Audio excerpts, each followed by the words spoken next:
कृष्ण। तो आज 8वां श्लोक, स्कंद 4 26वां अध्याय, श्लोक नंबर 8 से आज हम शुरू करेंगे। पिछला जो है समरी में आपको थोड़ा बता देता हूँ कि जो है पुरंजन एक राजा की कहानी है। नारद जी जो है वो राजा प्राचीन बरही को एक कहानी सुना रहे हैं जो कि पुरंजन की कहानी है। एक्चुअली में पुरंजन कोई व्यक्ति नहीं है, बल्कि वैसी ऐसी कहानी सुनाई जा रही है ताकि प्राचीन बरही को शिक्षा दी जा सके। तो कहानी ये एक्चुअली में प्राचीन बरही की है, पर नाम दूसरे यूज़ किए जा रहे हैं ताकि ये मतलब ये इनडायरेक्ट उसको इंजेक्शन दिया जा रहा है। ठीक है, माने कि प्राचीन बरही ऐसे नहीं कहा जाए कि तुम्हारी बात चल रही है, उसको एक दूसरी कहानी बताई जा रही है। तो लास्ट में पुरंजन को समझ में आएगा, अच्छा ये मेरे बारे में तो नहीं चल रहा है ना। तो ऐसे करके भी भागवतम में कई बार जो है कहानियाँ बताई जाती हैं। ठीक है, इस तरीके से एक बार जो है एक और कहानी है जिसमें जो है देवयानी और महाराजा उनके पति ययाति है ना, तो उनकी कहानी है जिसमें वो भी एक बकरा और एक बकरी की कहानी सुनाते हैं। बाद में देवयानी को समझ में आता, अच्छा तो मेरी कहानी लग रही है। तो इस तरीके से कहानी है, और ये कहानी एक जीव की भी है। तो पुरंजन जो है वो एक साधारण जीव है जो कि एक 9 द्वार वाले शहर में रहता है। ऐसा शहर जिसमें 9 गेट हैं, है ना। तो हमने बताया था जैसे बड़े बड़े शहर होते हैं तो उनमें पहले पुराने समय में गेट हुआ करते थे, है ना। जैसे मथुरा में है तो एक तरफ जो है आपका डी गेट है, या जो है भरतपुर गेट है, ऐसे करके कई गेट होते थे। दिल्ली में आप जाएंगे तो लाहौरी गेट, कश्मीरी गेट, है ना। तो इस तरीके से जो पहले गेट हुआ करते थे। यहाँ हमारे गांव में झांसी में दतिया गेट, ऐसे। तो वो सार एक बाउंड्री होती थी, उस बाउंड्री के अंदर सब लोग रहते थे और उसमें एक एक गेट होते थे। तो जिस शहर को वो गेट जाता था उस शहर के नाम से उसको बुलाते थे।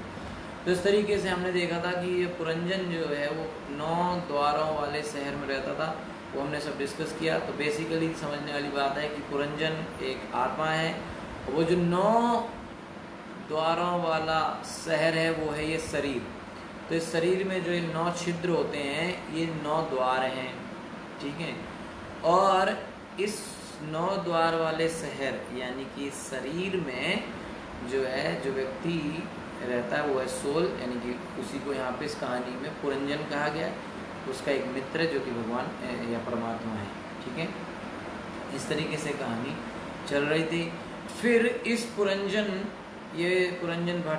अब उस शहर, पहले तो भटकता घूमता रहा, फिर उसको शहर मिला। फिर शहर जब उसको मिल गया तो फिर वो उसको एक स्त्री मिली, पुरंजनी। तो वो यहाँ पे बुद्धि से उसकी तुलना की गई है, ऐसी दुर्बुद्धि जो कि उसको भटकाएगी, है ना। तो वो दुर्बुद्धि जो है उसमें जो है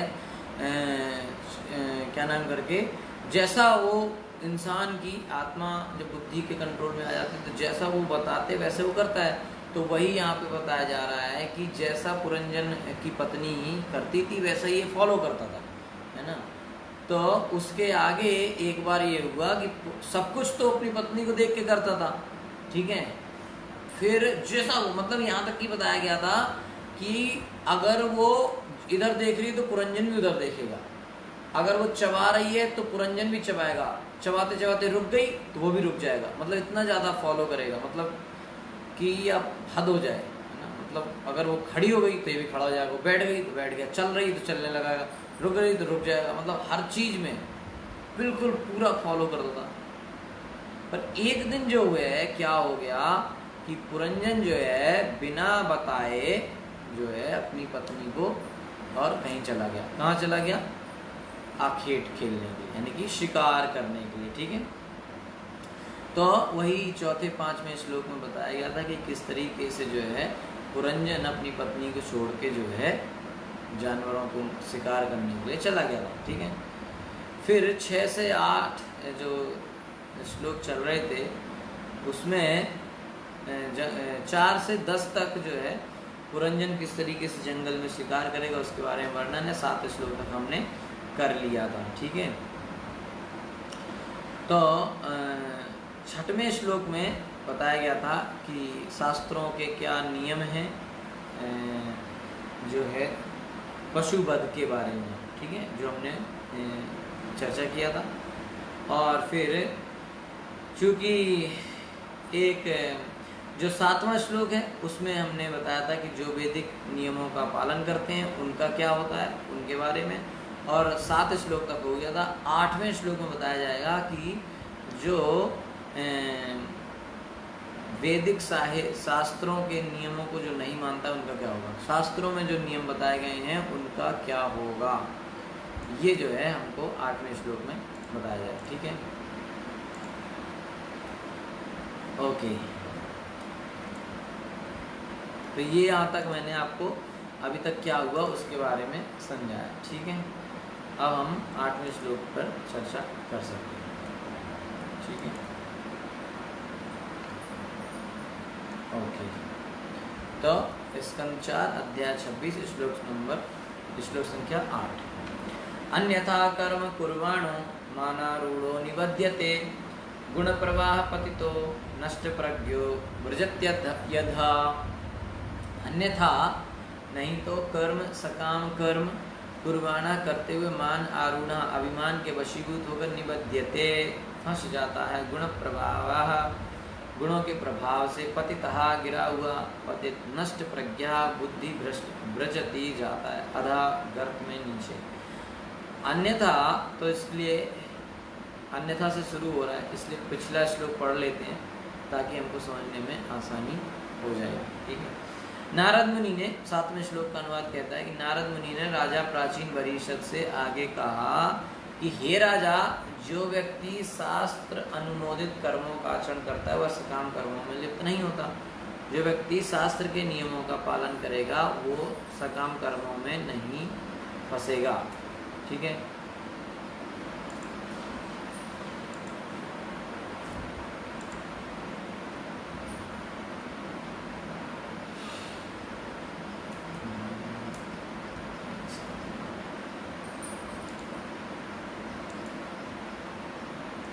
ओके, तो अब उसके बाद कह रहे हैं कि जो अन्यथा अगर वो नहीं अपने शास्त्रों के अनुमोदित कामों को नहीं कर रहा है तो क्या होगा। अन्यथा जो मनुष्य मनमाना कर्म करता है वह मिथ्या अभिमान के कारण नीचे गिर जाता है। जो व्यक्ति को शास्त्र से कुछ लेना देना नहीं है, हम नहीं मानते गीता में क्या लिखा है, हम नहीं मानते हैं भागवत में क्या लिखा है, हमको कोई मतलब नहीं है, हमारे मन में जो आएगा हम वही करेंगे, ऐसा जो लोग हैं वो अपनी क्यों ऐसा करते हैं, उनको झूठा अहंकार है कि हम कुछ बहुत कुछ हैं, है ना, मैं तो ये हूँ, मैं तो वो, उसको अपने आप में बहुत अहंकार।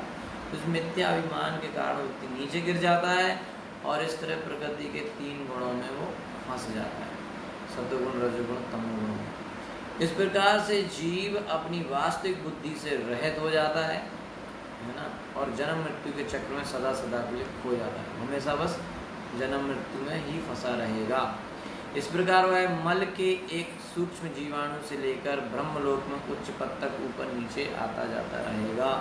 क्योंकि चाहे मतलब ये बताने कि जो मल का मतलब मल माने जो सबसे गंदी चीज इस संसार की, समझ में आ रहा है,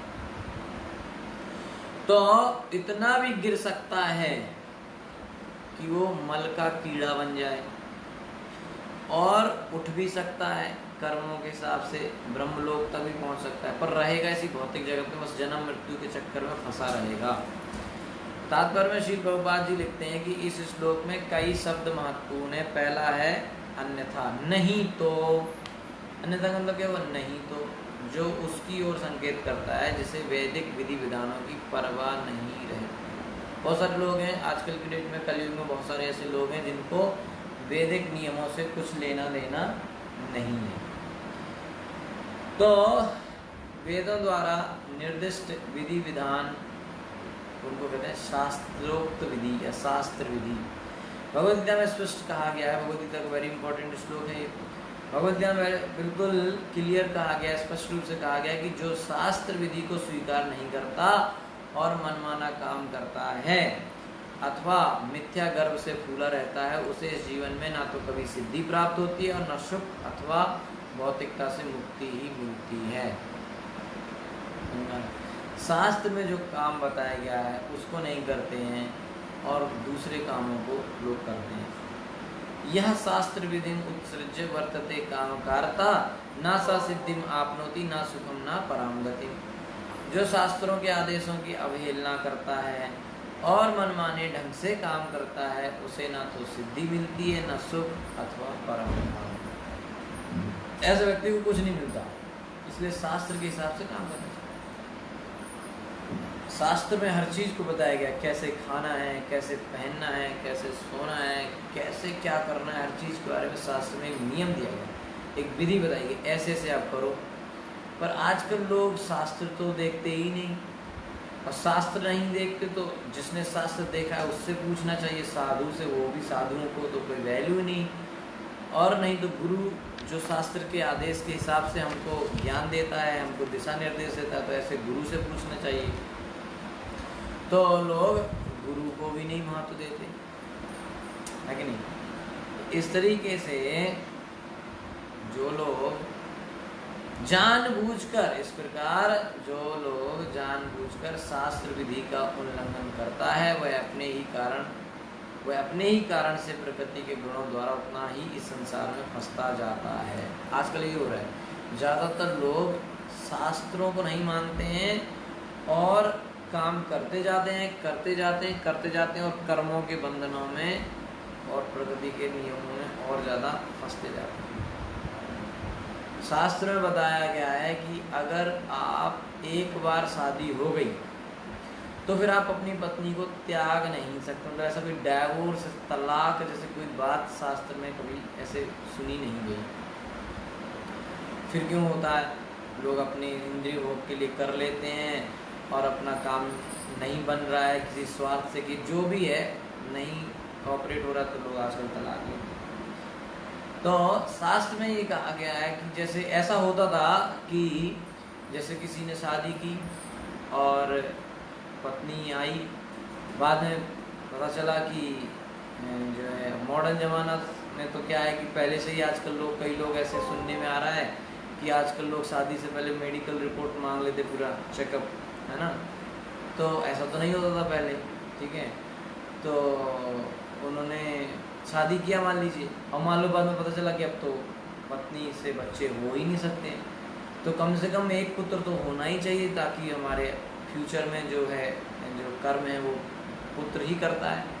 तो इस इच्छा से एक पुत्र की कामना तो सभी को रहती थी, कम से कम एक पुत्र हो।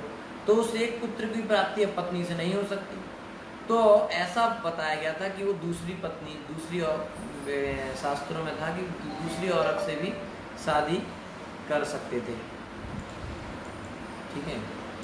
तो उसमें क्या होता था कि वो लोग एक और पत्नी को अपने घर में लाते थे, ठीक है। लेकिन इसका ये मतलब नहीं होता था कि वो पहली पत्नी को रोड पे फेंक दो, बाहर निकाल दो, तलाक दे दो, हमसे मतलब नहीं, जाओ तुम दूसरी शादी कर लो, तुमको जो करना है करो, ऐसा नहीं होता था। वो उसको भी रखता था, इनको भी रखता था, दोनों, और 2 शादी या 3 शादी वही कर सकता था जिसमें वो क्षमता है कि वो 2 पत्नियों का, 3 पत्नियों का भरण पोषण कर सके। अगर आप एक को ही नहीं खिला पा रहे हो, उसमें ही टेंशन है, तो 2 को कैसे खिला।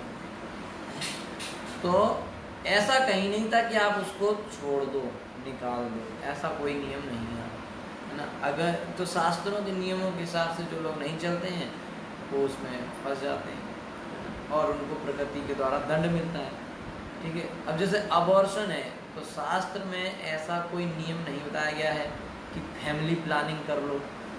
शास्त्र में फैमिली प्लानिंग अगर करनी है तो वो है संयम के द्वारा, लेकिन आजकल लोग संयम नहीं रखते हैं और दुनिया भर की उन्होंने टेक्नोलॉजी निकाल ली है और उनको लगता है कि वो प्रकृति से ज़्यादा बुद्धिमान हो गए हैं, ठीक है।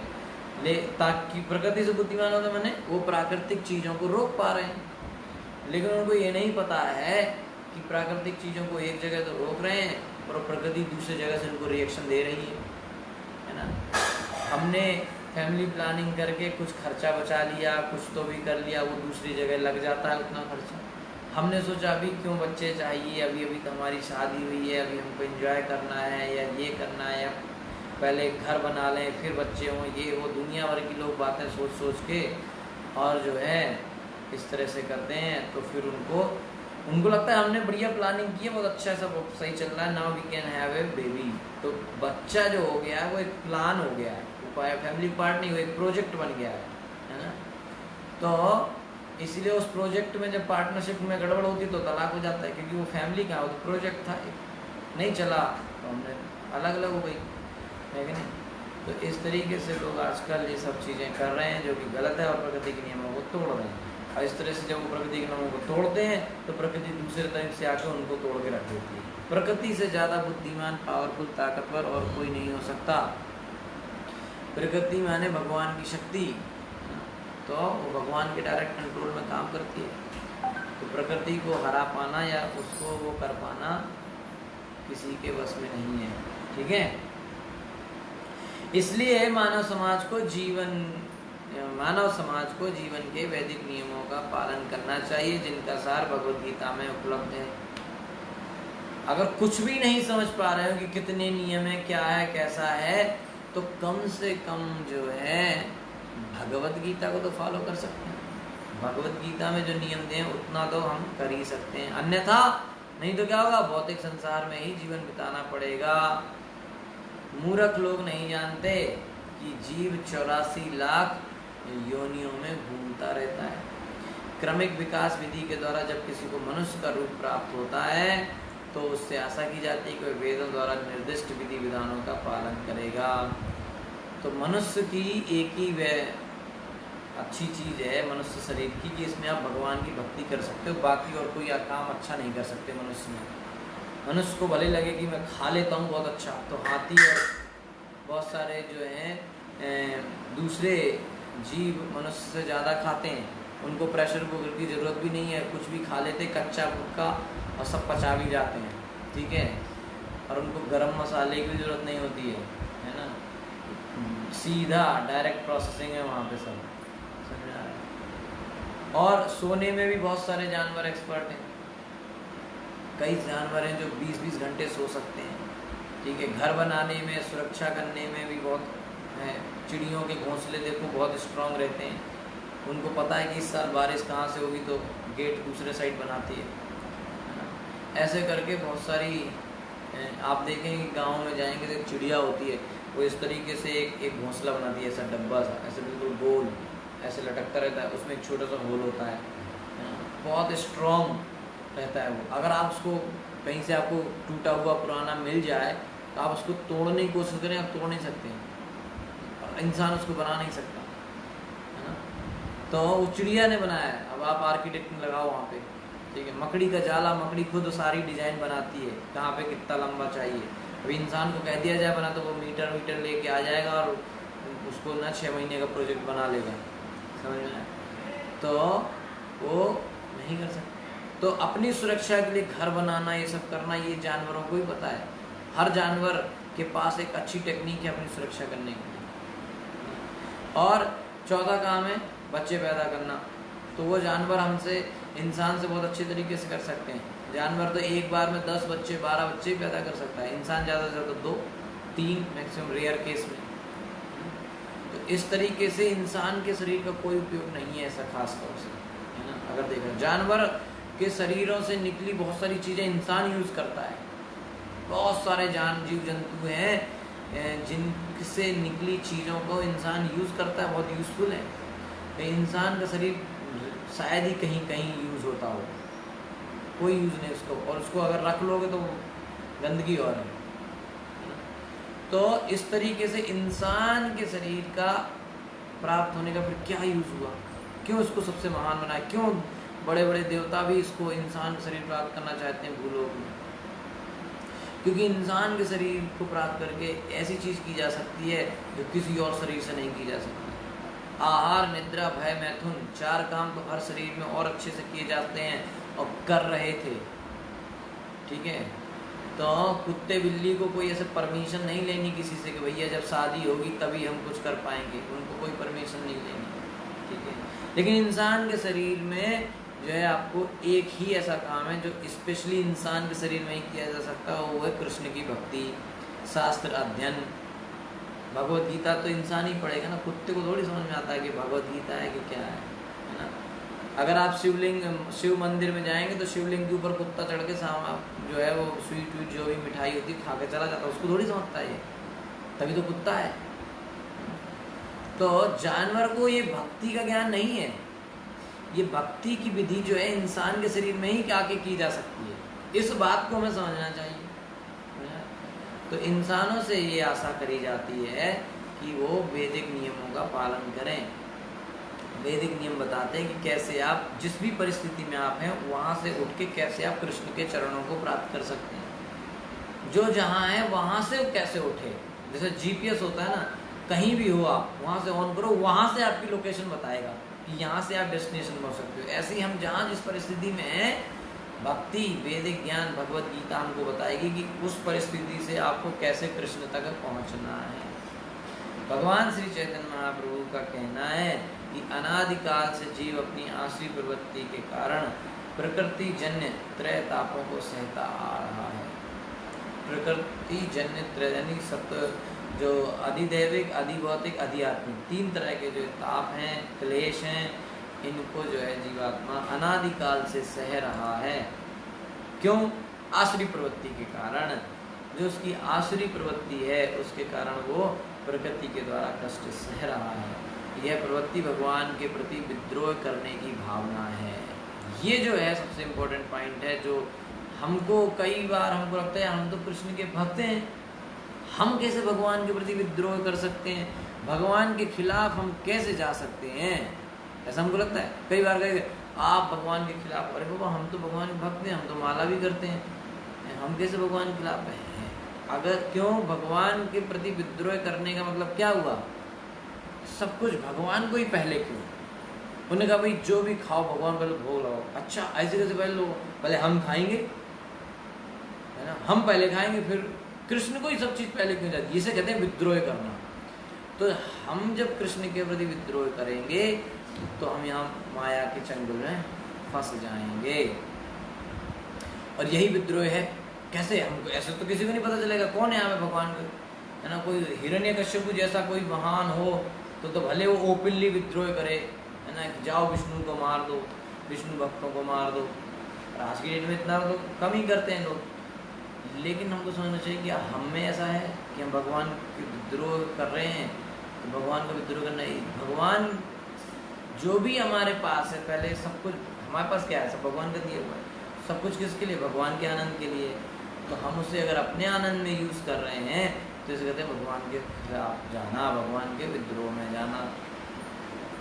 तो एक बार जब भक्ति विनोद ठाकुर के घर में भक्ति सिद्धांत सरस्वती ठाकुर जब छोटे बच्चे थे, भक्ति सिद्धांत सरस्वती ठाकुर माने श्रील प्रभुपाद जी के गुरु, जब वो छोटे बच्चे थे तो उनके घर में उनके जो पिता थे भक्ति विनोद ठाकुर, वो हमारे गुरु परंपरा अगर आप देखेंगे तो सबसे पहले इधर प्रभुपाद जी होते हैं, प्रभुपाद जी के बाद उनके गुरु भक्ति सिद्धांत सरस्वती ठाकुर होते हैं, उनके बाद होते हैं गौर किशोर दास बाबा जी, और उनके बाद होते हैं भक्ति विनोद ठाकुर जी, फिर जगन्नाथ दास बाबा जी, फिर छठ गोस्वामी। तो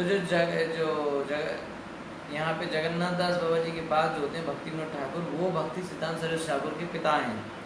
ठीक है, उन्होंने ही कहा था अपने बेटे को कि जाओ तुम गौर किशोर दास बाबा जी से दीक्षा ले लो। तो भक्ति सिद्धांत सरस्वती ठाकुर छोटे थे तो उनके घर में आम आया होगा खाने के लिए, आम, तो वो तो छोटे बच्चे थे, उन्होंने आम उठा के खा लिया।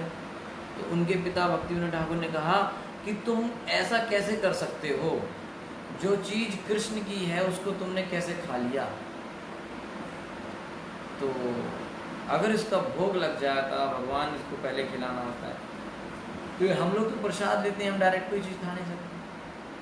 तो फिर उस दिन छोटा बच्चा है वो भक्ति सिद्धांत सरस्वती ठाकुर, उसमें छोटे से बच्चे थे, लेकिन उन्होंने उस दिन डिसाइड कर लिया कि आज, जबकि उनको आम सबसे प्रिय था, लेकिन उन्होंने प्रतिज्ञा ले ली कि आज मैंने आम खा लिया कृष्ण की से, यानी कि कृष्ण को भोग नहीं लगा था, प्रसाद नहीं था, डायरेक्ट खा लिया। इतना बड़ा अपराध मैंने कृष्ण के प्रति कर दिया, आज के बाद मैं ज़िंदगी में आम नहीं खाऊंगा। और उन्होंने पूरी ज़िंदगी आम नहीं खाया। तो जिस तरीके से हमारे जीवन में हम कृष्ण से विद्रोह करने का मतलब, कृष्ण जो चाहते हैं हम वैसा ना करें। कृष्ण कहते हैं कि आप ये चीज़ें खाओ, हम उसको उल्टा खाएंगे। कृष्ण कहते हैं आप ऐसे जीवन जियो, हम उसके उल्टे भागते हैं। कृष्ण कहते हैं आप सात्विकता की तरफ बढ़ो, ऐसे से रहो, है ना, हम उसको उल्टे जाते हैं, है ना। तो इसे कहते हैं कृष्ण से विद्रोह करने की भावना। तो श्री कृष्ण ने भगवान श्री कृष्ण ने भगवद गीता में कहा, ममे वांसो जीव लोके जीवभूत सनातना मना षष्ठानि इंद्रियाणि प्रकृतिस्थानि कर्षति। इस बद्ध जगत में जीवात्माएं मेरे शाश्वत अंश के रूप में हैं, ठीक है। ममे वांसो जीव लोके जीवभूत सनातना, कृष्ण कह रहे हैं कि जीवात्मा क्या है, मेरा अंश है। ममे वांसो जीव लोके जीवभूत सनातना, कैसे जीव सनातन है, शाश्वत अंश के रूप में है इस लोक में, भौतिक जगत में। बद्ध जीवन के कारण उन्हें मन समेत अपनी 6 इंद्रियों से अत्यधिक संघर्ष करना पड़ता है। मना षष्ठानि इंद्रियाणि, तो मन को 6वीं इंद्रिय कहा गया है। तो इन 6 इंद्रियों की वजह से प्रकृति स्थानी कर्षति, उसको जीव को बहुत ज़्यादा संघर्ष करना पड़ता है। प्रत्येक जीवात्मा भगवान का अंश है, अतः उसे इस संसार के 3 तापों में डाले जाने का कोई कारण नहीं है। अच्छा, भगवान का अंश है, ये समझने वाली बात है। प्रभुपाद जी लिख रहे हैं कि जब हर जीवात्मा भगवान का अंश है तो उसे 3 तापों में क्यों निकलना पड़ रहा है, क्यों डाला जा रहा है, 3 तरह क्लेशों को क्यों झेलना पड़ रहा है। किंतु जीव, उसका कोई कारण नहीं बनता, लेकिन किंतु जीव अपने को झूठे ही भोक्ता मानकर स्वेच्छा से इस भौतिक अस्तित्व को स्वीकार कर लेता है। क्यों वो इस कष्टों को झेल रहा है, ये बात समझ में। हर आदमी कहता है भैया हमने तो किसी का बुरा नहीं किया, हमको इतना कष्ट क्यों। तो कष्टों को हम क्यों झेल रहे हैं, क्योंकि हम अपने को भोक्ता मानते हैं। हम अपने आप को ये मानते हैं कि सब कुछ मेरे आनंद के लिए है, सब कुछ मैं कर रहा हूँ, सब कुछ मेरे कंट्रोल में हो, है ना। तो ये जो चीज है कारण बनती है, इसकी वजह से हम जो है हानि कर सकती। प्रकृति के 3 जो आते हैं उसे जीव को इस भयानक स्थिति से बचाने के लिए भगवान ने व्यासदेव का अवतार लेकर सारा वैदिक साहित्य प्रदान किया। अब जीव जो है वो इस भौतिक संसार में भोक्ता बनने की इच्छा से जो जीव भौतिक संसार में फंस जाता है, तो अब भगवान उसको जीव को बचाने के लिए कि वो इस प्रकृति के कष्टों से, जो माया के थप्पड़ उसको पड़ रहे हैं, इन थप्पड़ों से, इन चोटों से, इन कष्टों से, जन्म मृत्यु जरा व्याधि के कष्टों से, अधिदैविक अधिभौतिक आध्यात्मिक क्लेशों से बचाने के लिए भगवान स्वयं व्यास देव के रूप में आए और हमको साहित्य प्रदान किया। भागवत, भगवत गीता, वैदिक शास्त्रों को हमको रिटन फॉर्म में, लिखित फॉर्म में प्रदान किया। इसलिए कहते हैं प्रभुपाद जी यहाँ पे लिख रहे हैं, कृष्ण भूलि से ही जीव अनादिर बहिर्मुख, अतएव माया तारे दे संसार दुख। कृष्ण भूलि, श्री कृष्ण को भुलाने के कारण जीव अनादिकाल से भौतिकतावादी बन गया है। क्या हो गया यहाँ पर कि कृष्ण भूलि से ही जीव अनादिर बहिर्मुख, कृष्ण से हमने मुंह मोड़ लिया है। अतः श्री कृष्ण की माया, अतएव क्योंकि उसने कृष्ण से मुख मोड़ लिया है, इसलिए कृष्ण की माया, अतएव इसलिए माया तारे दे संसार दुख, क्योंकि उसने कृष्ण से मुख मोड़ लिया इसलिए उसको संसार में दुख ही दुख मिलेंगे माया के द्वारा। अतः श्री कृष्ण की माया उसे इस जगत में नाना प्रकार के कष्ट दे रही है।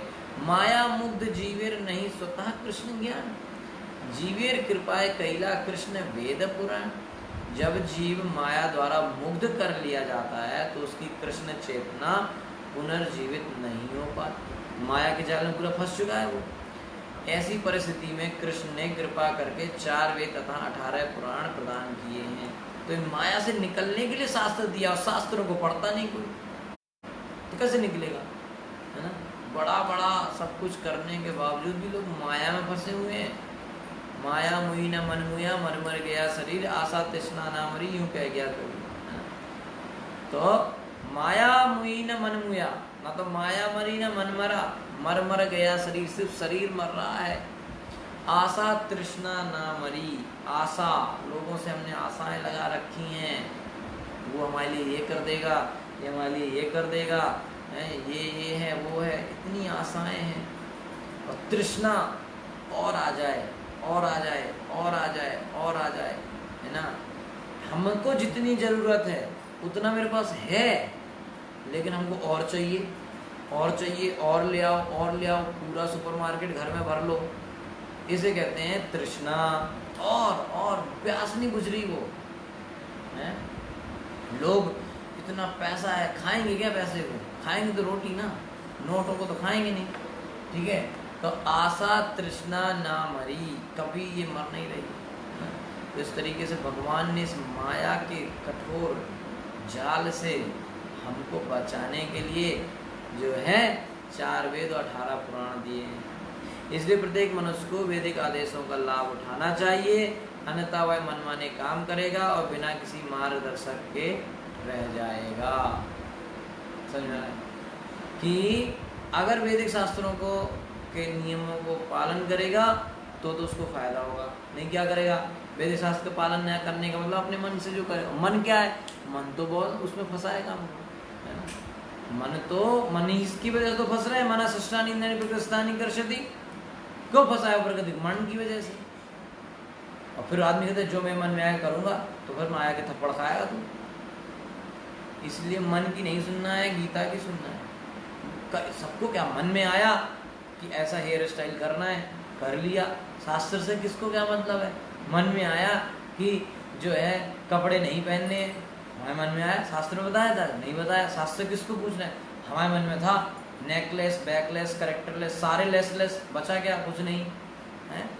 तो आदमी अपने मन से काम कर रहा है, और जितना वो अपने मन से काम कर रहा है उतना माया उसको जकड़ते जा रही है। कैसे समझें इसको? ऐसे समझें जैसे सरकार ने कुछ नियम बनाए, सरकार ने नियम बनाए, उन नियमों को नहीं आदमी मान रहा है, अपनी मनमानी कर रहा है। और जितनी ज़्यादा अपनी मनमानी करेगा उतनी ज़्यादा कठोर सज़ा सरकार उसको देगी, और कठोर से कठोर जेल में उसको भेजेगी, कठोर से कठोर दंड दिया जाएगा। इसी तरीके से प्रकृति की सरकार चल रही है, प्रकृति के नियम हैं, जो नियमों को नहीं मानेगा उसको प्रकृति दंड देगी, जो कृष्ण के नियमों को तोड़ेगा उसको कृष्ण उसको जो है माया दंड देगी। इसलिए भौतिक जगत को कभी कभी जेल भी कहा गया है, समझ में आया? दुर्ग, दुर्ग माने क्या होता है? जेल है ना। संस्कृत में जेल को दुर्ग कहते हैं। तो ये दुर्ग है, और इस दुर्ग में हम सब कैदी हैं। इस दुर्ग की जो जेलर है उसका नाम है दुर्गा, इसीलिए उसका नाम है दुर्गा, क्योंकि वो जेलर है, इसलिए वो तप्पड़ मारती। दुर्गा जी के पास क्या है? त्रिशूल, उसमें 3 शूल होते हैं, वही अधिदैविक आदि भौतिक आदि आत्मिक, उन्हीं से वो कष्ट देती है हमको। तो दुर्गा जी जो है वो इस भौतिक जगत की जेलर है, ठीक है। और जो जो कृष्ण के खिलाफ काम कर रहा है उन सबको इस जेल में डाला जाता है, और दुर्गा जी उनको अच्छे से कष्ट देती हैं। कष्ट क्या मतलब? उनकी सेवा है। जेलर किसी को चाहता है कि हम मारें, लेकिन उसकी ड्यूटी यही है कि इनको कैदियों को अच्छे से समझाओ ताकि ये बाहर जाके और जो है गड़बड़ ना करें। तो उसकी दुर्गा माता तो अपना काम बढ़िया करती हैं, किसी को निकलने नहीं देती जेल से, समझ आ रहा है? तो इस तरीके से आगे प्रभुपाद जी कह रहे हैं कि इस श्लोक में दूसरा शब्द जो है वो है मानारूढ़ शब्द, भी बहुत ही महत्वपूर्ण है। महान विचारक तथा वैज्ञानिक बनने के बहाने विश्वर के लोग मानसिक स्तर पर काम कर रहे हैं। सब लोग अपने मन से जो आता है, मन में जो आया उसके हिसाब से रिसर्च करते हैं, सब करते हैं, मन से ही जो है सब काम करते हैं। ऐसे व्यक्ति सामान्यतः क्या होते हैं? अभक्त होते हैं। कृष्ण भक्त कभी अपने मन से काम नहीं करता। मन में तो आ रहा है कि मैं ये खा लूँ, चाट खा लूँ, पकोड़े खा लूँ, लेकिन अब नहीं है, नहीं खा सकते, है ना। प्याज के पकोड़े हैं, बहुत अच्छे लगते हैं, क्या करें? शास्त्र में बताया कि ये नहीं खाना है तो नहीं खा रहे हैं। तो मन को, भक्त क्या है? मन को दबाता है और कृष्ण इच्छा को उठाता है, कृष्ण की इच्छा को पालन करता है। और जो अभक्त है वो क्या करता है? कृष्ण की इच्छा को भाड़ में जाओ, हम तो अपने मन की सुनेंगे, ठीक है। ऐसे व्यक्ति कैसे होते हैं? सामान्यतः अभक्त होते हैं, क्योंकि वे प्रथम जीव ब्रह्मा जी को भगवान द्वारा दिए गए उपदेशों की परवाह नहीं करते। जो भी शास्त्रों में उपदेश दिया गया है उसकी कोई परवाह नहीं करते, वो लोग अपने मन से चलते हैं। इसलिए भागवत का कहना है हराव भक्तस्य कुतो महद्गुणा मनोरथे ना सती धावतो भई। जो व्यक्ति भक्त नहीं है, हराव भक्तस्य, जो कृष्ण का भक्त नहीं है, वो बौद्धिक स्तर पर कार्य करने के कारण सुपात्र नहीं होता। ऐसे व्यक्ति को समय समय पर अपने ज्ञान का मानक बदलना पड़ता है। जो कृष्ण भक्त नहीं है उससे आप ये आशा नहीं कर सकते कि इसमें कुछ अच्छे गुण होंगे। देखने में तो बड़े लगेगा बहुत अच्छा व्यक्ति है, बहुत अच्छा, लेकिन अगर वो कृष्ण भक्त नहीं है तो वो अच्छा व्यक्ति नहीं हो सकता, उसमें सद्गुण नहीं हो सकते। कुतो महत्गुणा, उसमें कोई तो इस तरह से। लेकिन अगर कृष्ण भक्ति में लगा है तो भगवान कहते हैं कि भले वो अपिचेत सुदुराचार हो वसुदेव अनन्य, अगर वो व्यक्ति, बहुत इंपॉर्टेंट श्लोक है भगवद गीता 9वें अध्याय का, भगवान कहते हैं कि देखने में लग रहा है कि व्यक्ति बहुत घृणित गंदा काम कर रहा है, लेकिन अगर वो कृष्ण भक्ति पर लगा है तो उसको हमेशा क्या मानना चाहिए? श्रेष्ठ मानना चाहिए। क्यों?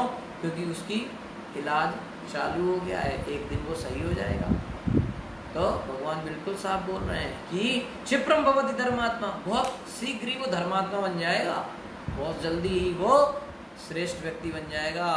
इसलिए मेरा भक्त अगर वो भक्ति में लगा हुआ है, प्रभुपाद जी बिल्कुल क्लियर लिख रहे हैं तात्पर्य भगवद गीता के कि कितना भी घृणित काम कर रहा है, लेकिन अगर वो भक्ति में लगा हुआ है तो उसको कभी ये नहीं समझना चाहिए वो उससे महान है। जो माला नहीं करता, बिल्कुल भक्ति नहीं करता, पर बहुत अच्छे गुण है उसमें, उससे महान ये है क्योंकि भक्ति में तो लगा है थोड़े बहुत। इसलिए जो व्यक्ति भक्ति में लगा हो और वो थोड़ा बहुत इधर उधर गड़बड़ कर रहा हो तो उसको इग्नोर करना चाहिए। क्यों? क्योंकि भक्ति कर रहा है, धीरे धीरे वो राइट ट्रैक पे आ जाएगा, आज नहीं तो कल वो जो है सही रास्ते पर आ ही जाएगा। क्यों? उसने जो है अपना इलाज चालू करा लिया है। पर जब इलाज नहीं चालू हुआ है, भक्ति में नहीं लगा है, तो मुश्किल है। ठीक है, तो इस तरीके से जो है जो भौतिक स्तर पर, भौतिक जगत में जो लोग काम करते हैं, भक्त नहीं है कृष्ण के, वो हो सकता है कि उनमें कुछ अच्छे गुण हों, लेकिन कोई आशा नहीं रखती कब बदल जाएगा। सुना? और होंगे भी तो मानसिक भौतिक स्तर पर ही होंगे, बस आध्यात्मिक स्तर पर कोई अच्छा गुण नहीं होगा। लेकिन जो कृष्ण भक्ति में लग गया है वो उसका जो है क्षिप्रम भवति धर्मात्मा, बहुत जल्दी वो धर्मात्मा बन जाएगा। प्रभुपाद जी आगे कहते हैं फलस्वरूप हम देखते हैं कि ऐसे दार्शनिक दूसरे से सहमत नहीं होते और एक वैज्ञानिक दूसरे वैज्ञानिक के सर्वथा विपरीत सिद्धांत प्रस्तुत करता है। इसी वजह से तो इन लोग हमेशा, एक रिसर्च कुछ कहती है, दूसरी रिसर्च कुछ कहती है। एक रिसर्च कहती है कि जो है सिगरेट हमारे फेफड़ों को जलाती है, कोई दूसरी रिसर्च कहती है कि वो सिगरेट अच्छी है, एक आध सिगरेट अच्छी होती है। ऐसे कई रिसर्च आते रहते हैं, बोले एक पैक एल्कोहल से तो हार्ट बीट अच्छी चलती है ना। कुछ भी लोग नया नया रिसर्च निकालते रहते हैं। तो इसका एकमात्र, तो इन रिसर्चर्स, इन साइंटिस्ट में बड़ा मतभेद रहता है। एक साइंटिस्ट कुछ प्रूव करता है, दूसरा उसको सिद्ध करके जाता है कि गलत है। इसका एकमात्र कारण ज्ञान के किसी मानक आदर्श के बिना मानसिक स्तर पर काम करते रहना है ना। कई बार आप देखेंगे कोई काम हो रहा है, कोई शादी ब्याह कुछ हो रहा है तो 50 लोग आ जाएंगे, ऐसा होता है, वैसा होता है, ऐसा करना चाहिए, वैसा करना चाहिए। उससे पूछो किस आधार पे आप बोल रहे हो, ऐसा होना चाहिए, किस आधार पे? कोई आधार होता है चाहिए ना। जैसे अगर किसी देश में एक कॉन्स्टिट्यूशन है, संविधान है, तो कोई कहे कि ऐसा होना चाहिए, तो किस आधार पे? संविधान के आधार पे, संविधान में लिखा है ऐसा होना चाहिए। तो हम जो नियम बताते हैं कि ऐसा करना चाहिए, वैसा, कि किस आधार पे हम बात कर रहे हैं? तो अगर हम शास्त्र को नहीं ले रहे हैं तो फिर क्या बात हुई? तो शास्त्र के आधार पर हमें चीज़ें करनी चाहिए। लेकिन ज़्यादातर लोग अपने मानसिक स्तर पे जो बुद्धि चल रही है, जो मन में जो चल रहा है, उसके आधार पर जो है हमेशा डिबेट जो है, वाद विवाद करते रहते हैं। किंतु वैदिक आदेशों में ज्ञान का मानक स्वीकृत है, भले ही कभी कभी कथन परस्पर विरोधी लगे। ऐसा हो सकता है, वैदिक साहित्य में जो कुछ बताया वो बिल्कुल पक्का सब कुछ सही है, लेकिन हमको देखने में कई बार हमारी अज्ञानता की वजह से हमको लगे कि ये चीज़ तो जो है विरोधी है। ठीक है, जैसे वैदिक साहित्य कहता है कि किसी भी जानवर की जो मल है उसको छूने से व्यक्ति अशुद्ध हो जाता है और उसको स्नान करना चाहिए। लेकिन वहीं वैदिक साहित्य कहता है कि गाय का गोबर, वो भी गाय का मल है, गाय का गोमूत्र, गोबर, उसको अगर आपने डाल दिया तो सब चीज़ शुद्ध हो गई। उससे स्वयं भगवान का स्नान होता है ना, भगवान स्वयं गोमूत्र से स्नान करते हैं, तो इतना पवित्र है। तो इस तरीके से लगेगा कि तो विरोधाभास हो रहा है, लेकिन इसको समझने के लिए हमको अपना जो है आध्यात्मिक स्तर उठाना पड़ेगा। चूँकि प्रभुपाद जी कहते हैं कि चूँकि वेद ज्ञान के मानक हैं, अतः भले वे विरोधी लगें किंतु उन्हें मानना चाहिए, इसलिए ज़्यादा बुद्धि नहीं लगाना चाहिए। ऐसा क्यों? जो गीता में भागवत में बताया गया बस उसको करना चाहिए, क्योंकि कई बार हमको नहीं समझ में आएगा, लेकिन जब हम अपने आप का स्तर बढ़ा लेंगे तब हमको समझ में आने लगेगा। जैसे कभी कभी छोटे बच्चों को दवाई खा लो, उनको नहीं समझ में आता है, लेकिन जब वो बड़े हो जाते हैं तो अपने आप खरीद के खाना चालू कर देते हैं, है ना। तो वो अब उसको मैच्योरिटी आ गई, वो समझता है ना। तो यदि उन्हें स्वीकार नहीं किया जाता तो फिर भवबंधन में पड़े रहना होता है। तो अगर कोई वैदिक शास्त्रों के नियमों को नहीं मान रहा है तो वो भौतिक जगत में हमेशा पड़ा रहेगा। इस श्लोक में भौतिक परिस्थितियों को गुण प्रवाह कहा गया है। अतः श्री भक्ति विनोद ठाकुर ने अपने गीत में कहा है, मिछे मायार वशे याच भेषे खाचा हबू डुबू भाई। तुम क्यों इतना कष्ट उठा रहे हो? तुम कभी प्रकृति की तरंगों में ऊपर और कभी नीचे क्यों जा रहे हो? इतना कष्ट उठाने की कोई जरूरत नहीं है। जीव कृष्णदास ये विश्वास कर ले तारा और दुख नहीं। अगर एक जीवात्मा ये निश्चित कर ले कि मैं तो, उसको समझ में आ जाए कि भैया मैं तो कृष्ण का दास हूँ, और आगे जो है फिर उसको कोई दुख नहीं होगा। जीव कृष्णदास, अगर उसको ये विश्वास है कि मैं कृष्ण का दास हूँ, बस फिर जीवन में कोई दुख नहीं है।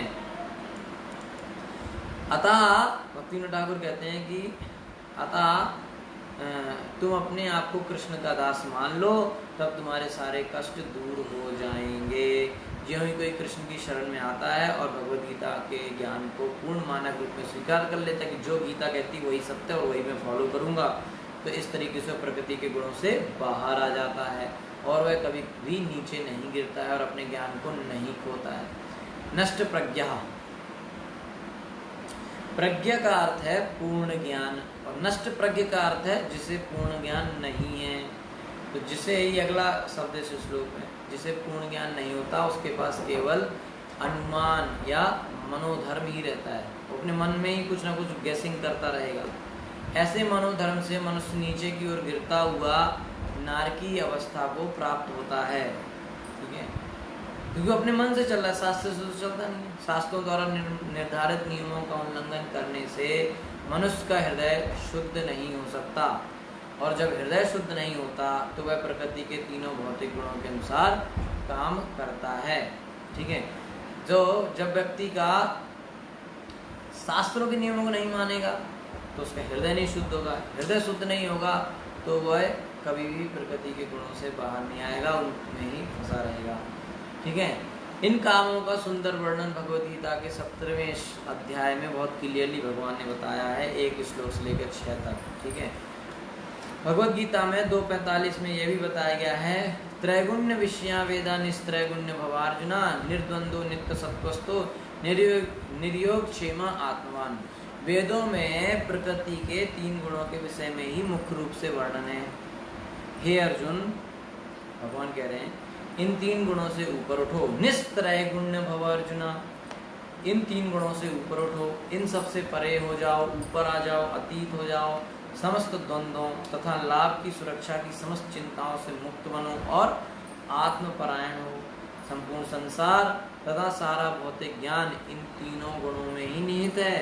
मनुष्य को क्या चाहिए कि इन 3 गुणों से ऊपर उठे, और इस दिव्य पद को पाने के लिए भगवान के आदेशों का पालन करना। तो मन प्रकृति के 3 गुणों से बाहर निकलना। ये 3 गुण वो कठपुतली के जैसे हमको नचाते हैं, जैसे ऊपर से एक इंसान रस्सियां फंसा के कठपुतलियां नचाता है, वैसे प्रकृति 3 गुणों के द्वारा इन सबको नचाती है।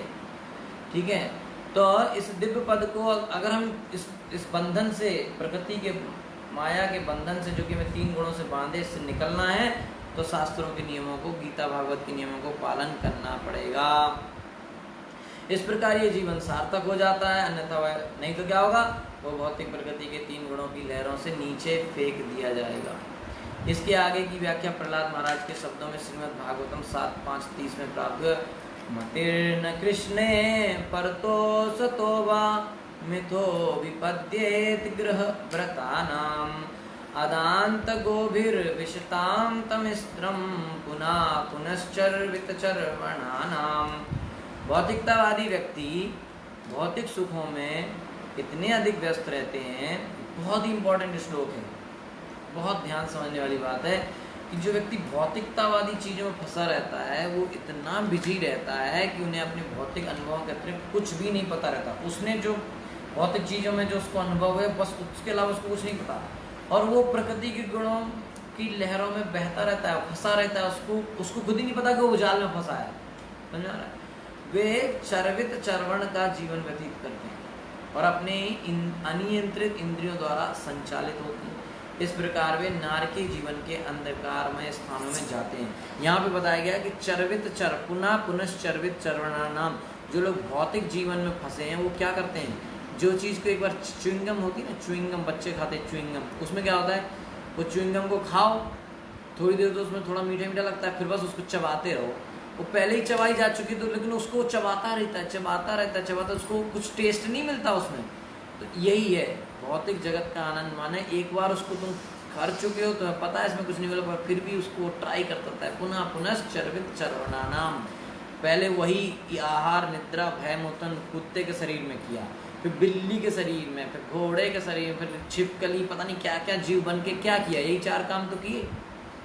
फिर इंसान में भी आगे किया। तो जब वही 4 काम करना है तो इसी तरह वो प्रहलाद महाराज की पुनः पुनः, क्यों, इंद्रियों के जाल में फंसकर, इंद्रियों के वेग में आकर वही पुनः पुनः चरवित चरवणाना, उसी चबे हुए को चबा रहा है।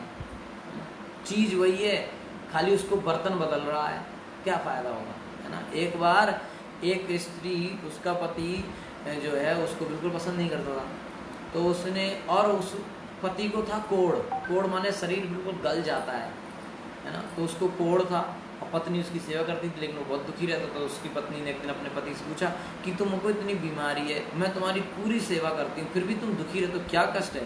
तो वहाँ पर उस गांव में एक वैश्या रहती थी, उसका वो उसका नाम ही था लखहरी ऐसे कुछ, यानी कि वो 1 लाख हीरे लेती थी, ठीक है, किसी के साथ संग करने का। तो उसने कहा मुझे उस वैश्या के साथ संग करना है। तो उसकी पत्नी ने जैसे तैसे अरेंजमेंट किया, उसको लेके गई उस वैश्या के पास कि देखो मेरे पति को तुम्हारे साथ संग करना है। तो उस वैश्या ने देखा कि इसको तो कोढ़ हो गया, तो वैश्या ने कहा चलो पहले मैं तुमको खाना खिलाऊंगी। तो वैश्या उस व्यक्ति के लिए खाना लेके आई, तो 2 प्लेट में खाना लेके आई, खाना था सेम, एक प्लेट में सिंपल प्लेट खाने वाली और एक सोने की प्लेट, तो उसने दोनों प्लेट में रखा। तो वो आदमी कहता है कि ये जो खाना आप लाए 2 प्लेट में क्यों लाए, उसने कहा पहले आप खाओ और बताओ। तो उसने सादा प्लेट से खाना खाया, फिर उसने सोने की प्लेट का खाना खाया। तो फिर उसने वैश्य ने पूछा कि क्या फ़र्क था दोनों, बोले दोनों का टेस्ट एक जैसा है। बोले इसका, बोले ये का सादा प्लेट का टेस्ट और सोने की प्लेट का टेस्ट, दोनों का टेस्ट एक जैसा है। तो फिर वो वैश्या कहती फिर तुम यहाँ क्यों आए हो।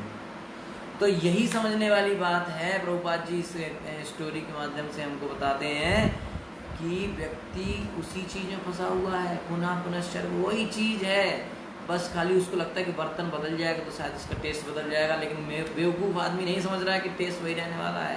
टेस्ट जब बदलेगा, जब भगवान की सेवा में लगेंगे, तब हमको ओरिजिनल दिव्य आनंद की प्राप्ति होगी। जब हम कृष्ण की चरणों की सेवा में लगेंगे, नाम कीर्तन करेंगे, कृष्ण कथा का श्रवण करेंगे। Hare Krishna. Thank you so much. Srila Prabhupada की जय, ग्रंथराज श्रीमद् भागवतम की जय।